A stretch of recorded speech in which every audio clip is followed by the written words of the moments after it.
Web games. Something that dominated the online space for a long time during my childhood, and that's remembered fondly by millions of people worldwide. Today, I wanted to step back into that world and ask the question, what happened to web games?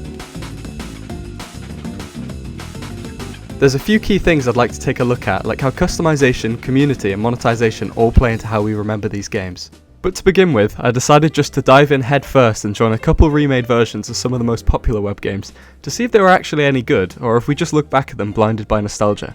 As a kid, I spent hundreds of hours on all of these games, with my favourites being Weevils, Club Penguin, Moshi Monsters, and one that's a little bit more niche called Fight My Monster. These games were my first real introduction to the online world and the internet as a whole, and the change from growing up in a small town in the middle of nowhere to suddenly being able to join a massive community of other players was really strange to me at the time. In traditional fashion, when I made my new account on the remade version of Weevils, I created it under the username Fishwasher73, an homage to my old username, Fishwasher72. I'm not sure why all my usernames seem to be some kind of household appliance combined with something else, but anyway. The very first thing these web games greeted you with was a customization screen, one of the key things I mentioned previously that made these games so successful. Being able to customize your own character, whether that was a penguin or a weevil or some other kind of strange creature, gave you that immediate sense of identity within the online world. That was fucking sick. When I was younger, my favourite colour was yellow, so that meant for me that every possible customizable thing was yellow. My bin weevil was yellow, the nest was yellow, my penguin was yellow, the puffle was yellow, you get the gist. Even so, being able to customise yourself however you wanted in these web games was a great way to make the game feel personalised to each player, and some items like premium outfits gave you a level of status in the games, but we'll get back to that later. Customization was one of the main aspects of online web games, and gave players a chance to show off their own personalities through their outfits, character choices, and even their usernames. This meant that for the first time for many people, you could decide exactly how you wanted to present yourself to others through how you made yourself look, creating what was probably the earliest online identities a lot of people made for themselves. On top of that, it was a great way to show off how much longer you'd been playing the game, especially if you had rare items or were a higher level in card jitsu than everyone else. Despite having no effect on the actual gameplay of web games, customization massively shaped how you went about interacting with others in random lobbies. From chasing people down in groups to throw snowballs at them, to making friends with people because they had similar usernames or dressed the same, the way you presented yourself in these games acted as a sort of social currency for making friends. Customization acted as both a way of finding people similar to yourself to connect with, whilst also creating an unspoken hierarchy of players, with some people immediately standing out in a lobby for having the coolest or rarest outfits, making them the centre of attention.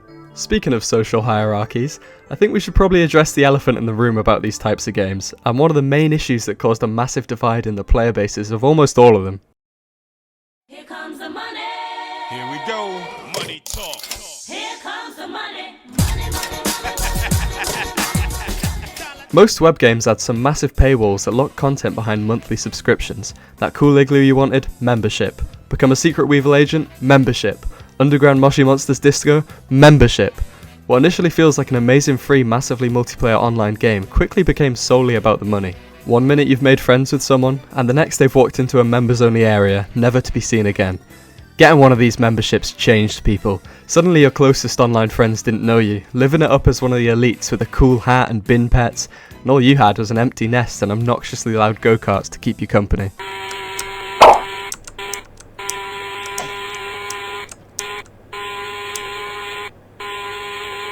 I'm sure everyone was guilty of doing the same thing. Once you've had a taste of the high life, it made you feel like you were more important than the other players, being part of an exclusive club where features were only given to you and not others, only for that to be stripped away when the 1-month membership gift card your parents got you for Christmas ran out. From the perspective of the developers, these memberships were a goldmine, with Club Penguin amassing over $50 million just from memberships alone. But for the average player, the unintentional divide and two-class systems that developed in these games was really obvious, and especially as a kid it felt like there was a massive fracture in the community when you didn't have a membership.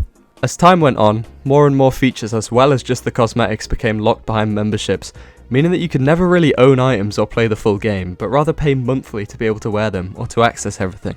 To me, these memberships did start to seem more malicious over the game's lifespans, as what was initially a way of getting a few special items here and there, became a way of excluding people from enjoying the same experience as others, and the system was clearly designed to pressure kids into asking their parents for a membership, so that they didn't feel left out. Despite how annoying these memberships were, especially for games with a primarily young audience, the precedent they set for the game's successors is somehow even more abysmal. Memberships like these set the ball rolling for future companies, with microtransactions and subscription-based services having plagued the gaming industry ever since, with companies managing to come up with new and innovative ways to squeeze as much money out of players as possible, in some cases even on games they've already paid for. Definitely not talking about any companies in particular, but anyway, we'll move on before I rant about it for the next hour. Even though there was certainly a big rift between the two types of players, the overall community these types of games fostered was one that's much stronger than most games ever achieve. The majority of web games had a focus on building connections with others in the community and social interaction, with Fight My Monster probably being one of the only exceptions, since literally everyone was trying to either kill, rob or steal from you. Good times. I think that a good testament to how passionate these communities were about the games is the fact that many are still active to this day, despite the games being shut down years ago at this point. People are still actively petitioning to bring them back or are trying to faithfully recreate entire games from scratch, just so that people can play them again, even going so far as to risk legal trouble from the original owners of the games in an effort to revive them. Even during the game's lifespans, the community bred support through myths like being able to tip the iceberg in Club Penguin, making hundreds upon hundreds of people band together to try and get it to work. It really does say a lot about what these games meant to people, considering the communities they created didn't just vanish, they moved and rebuilt in other places on the internet. That type of loyalty doesn't just come from gameplay alone. Most of what made these games enjoyable was the interactions you'd have with others. I mean, I don't know anyone who'd log onto Club Penguin and click on the emptiest servers. It felt like there was nothing to do without the island being surrounded by other people, playing mini-games, dancing or wandering around. Or pelting people with snowballs. That's not to say the mini-games weren't a huge part of these games, because they absolutely were, but I think that web games definitely flourished with a good combination of both. That being said, most of the mini-games involved some kind of multiplayer aspect too. Whether you were sled racing, playing card jitsu, or beating people's score in Puzzle Palace, at least half the minigames available had a social aspect to them, even if it wasn't by directly playing against people. Some of my favourite gaming memories came from these minigames, with one of the best examples being from Fight My Monster. I logged onto the game one morning, and it said that someone had fought one of my monsters, and that whoever wins would steal the other person's monster. The way that battles worked was that each monster would get a percentage chance to win based off their stats, and it would randomly spin a wheel to decide the winner. It turned out that the guy fighting me used his best monster against my best one, although his was significantly better, giving him a 99% chance to win against my measly 1%. But when I watched the replay of the fight, it actually did land on the 1%, meaning that I stole his best monster. I remember being super excited about winning, only to never use the monster I stole since I didn't want to lose it. I think moments like that give probably the best glimpse you can into what these games meant to people back in the day.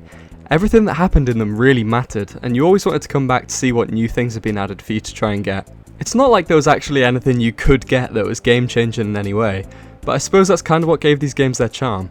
Even something as small as getting a new piece of clothing, a new monster, a new moshling. All of these things felt like they actually mattered, despite most of them being completely cosmetic. The fact these games made you feel like you were winning, even if nothing was actually different, is what made people keep coming back for more. Playing a game so heavily focused on social interaction, and being involved in such a tight-knit community where the character you played as was actually you in a way, made you feel really present in that world, and they focused so heavily on giving players a sense of belonging in that weird, creature-filled corner of the internet that were web games.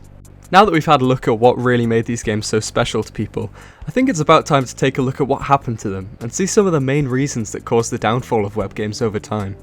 Initially, everyone's first thoughts about the reasoning for these games being shut down is either A, Adobe Flash being shut down in late 2020, meaning there was no more platform for them to be run on, or B, the greedy monetization driving away support. But when you look into each game individually, they all have massively different stories behind their shutdown, with these two things just being some smaller similarities between them. We'll start by looking at the biggest of all the games, Club Penguin. Even though they had over 330 million registered users, Club Penguin's support dwindled massively over the course of a few years for a number of different reasons, even with Disney taking ownership of the game early on. Mobile gaming was on the rise, especially for younger audiences, and the web game style of games became less and less popular, and Club Penguin just couldn't keep up. Disney's solution was to release Club Penguin Island, a successor to the original Club Penguin with updated graphics and updated pricing. But the new game lacked the charm and social aspect that drew people to Club Penguin in the first place, and felt more like a soulless mobile game instead. By this point, if you didn't have a membership, playing the game was pretty much worthless, since the vast majority of content in that game was members only. Even before Club Penguin Island, updates weren't as well received by the community over the years. Players grew up, numbers dropped, and Disney eventually stopped all updates to make way for Club Penguin Island. Considering how huge of a game Club Penguin was back in the early 2010s, it's sad to see how both the original game and Island both were abandoned by Disney. but I suppose it was part of their change in company strategy to focus more on their core IPs like Star Wars or Marvel. Maybe if it had a better adaptation to the fast pace and changing internet, it'd still be around, but with the reception and backlash Disney got from Ireland, Club Penguin was officially finished, with the original game shutting down just before its release on the 30th of March 2017, and Club Penguin Ireland following shortly after on December 20th, 2018. But for me, it seemed to shut down a lot earlier since I got banned, but in my defence, the guy on sled racing was an idiot. Taking a look at Bin Weevils, the game's end was a slow burn. They never really made an effort to modernise the way the game functioned or the engine it was built on, and it relied heavily on outdated mid-2000s web design. This meant games with a much smoother user experience began to grow and evolve, yet Bin Weevils never seemed to change, which leads us back to a key problem with web games: change. Now I know it's a little bit hypocritical since I said earlier that the lack of any real change is part of what gave these games their charm, but Bin Weevils' distinct lack of any change whatsoever left them in a pretty bad position. They weren't backed by a massive corporate entity like Club Penguin was, and without any incentives to entice new players into joining Bin Weevils, hardly anyone was paying for memberships anymore.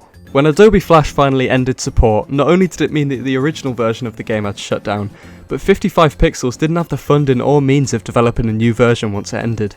Again, it's a shame it had to reach its end, but similarly to Club Penguin, it's just a good demonstration of how web games just couldn't keep up with the constant change of the internet. Moshi Monsters achieved a similar fate to Bin Weevils, with its parent company reportedly being left with a £6.5 million loan that they struggled to repay, leaving them without the funds to try moving the franchise onto different platforms or versions. Adobe Flash shutting down was more or less just the nail in the coffin for a lot of these games, since it wasn't the only reason that they had to come to an end, but it definitely happened during a pretty bad time when these games were struggling the most. The final game I want to mention, Fight My Monster, met probably the strangest end of the bunch, with no one really knowing what happened to it. The developers just kind of vanished and abandoned the game, with little to no communication about the reasoning back in 2012. I suppose we can only assume there was some kind of internal or financial struggles that they faced, but for now, it's left as a bit of a mystery, at least to me. I think it's pretty fair to say that the main takeaway of what happened to web games is that they sort of were a product of their time, a perfect solution to a gap in the market for family-friendly online games in the 2000s, but they just couldn't keep up with the ever-changing landscape of the internet in the 2010s. Between their audiences growing up, the lack of modernisation, and even price hikes, people weren't really given a reason to go back to them, especially not with newer alternatives like social media becoming more and more prevalent ever since. All things considered, even though these games are mostly all shut down now, they definitely left a lasting impression on the generation who grew up with them, and I know that their legacy definitely lives on, as the vast majority of people I know played at least one of these games when they were younger, even if they have no interest in games now. It is honestly quite a shame that new generations might not be able to have a similar experience, and their first experiences with the internet might be through less controlled means, since web games had a big focus on carefully filtering content to the demographic, at least much more than alternatives like social media do now. But what do you guys think? Do you think web games should have tried to stick around for longer, or was it more inevitable that they'd eventually have to shut down? Let me know. My name is Joester, aka Fishwasher72. That's about all I have to say about web games. Thanks for